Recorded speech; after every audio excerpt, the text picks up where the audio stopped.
যে কোনো অনুষ্ঠানে প্রথমে যে মাছের মাথা দিয়ে মুগ ডাল আর ঝুরঝুরে আলু ভাজা দেয়, সেটা দিয়েই যেন অনেকটা ভাত খাওয়া হয়ে যায়। ঠিক একইভাবে খুব সহজ পদ্ধতিতে এভাবে মাছের মাথা দিয়ে ডাল বানিয়ে দেখুন। সকলে খাওয়া শেষে আপনাকে অবশ্যই বলবে, প্রথমে যে মাছের মাথা দিয়ে ডাল খেলাম সেটাই যেন সব থেকে বেশি ভালো ছিল। এখানে আমি হাফ কাপ মতো সোনা মুগ ডাল নিয়ে নিয়েছি। সেটাকে আমি হালকা করে শুকনো খোলায় ভেজে নেব। ডালটা হালকা বাদামি হয়ে এলে নামিয়ে জল দিয়ে রেখে দেব। এবার কড়াই গরম হলে বেশ খানিকটা তেল দিয়ে মাছের মাথাগুলো ভেজে নেব। এখানে আমি কাতলা মাছের মাথা নিয়েছি।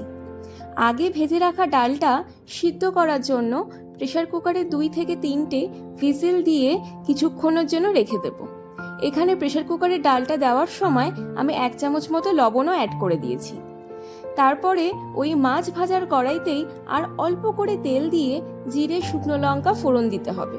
তাতে আরও 2টো কাঁচা লঙ্কা দিয়ে দেব। তাতে 1 চামচ মতো আদা বাটা, অল্প কিছু মটরশুঁটি, জিরে গুঁড়ো ও কাশ্মীরি লঙ্কার গুঁড়ো দিয়ে কিছুক্ষণের জন্য নেড়ে চেড়ে নেব। এবার আগে ভেজে রাখা মাছের মাথাগুলো এতে দিয়ে কিছুক্ষণ নেড়ে হালকা করে ভেঙে ভেঙে দিতে হবে। তারপরে সিদ্ধ করে রাখা ডাল এতে ঢেলে দেব। হালকা আঁচে 3 থেকে 4 মিনিটের জন্য ঢেকে দেব।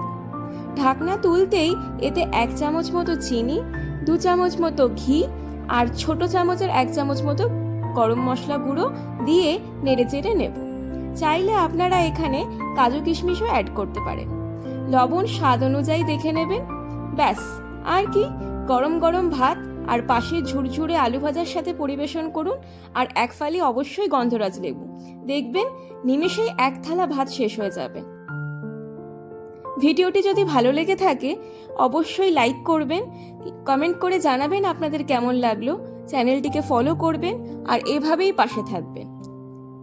ধন্যবাদ।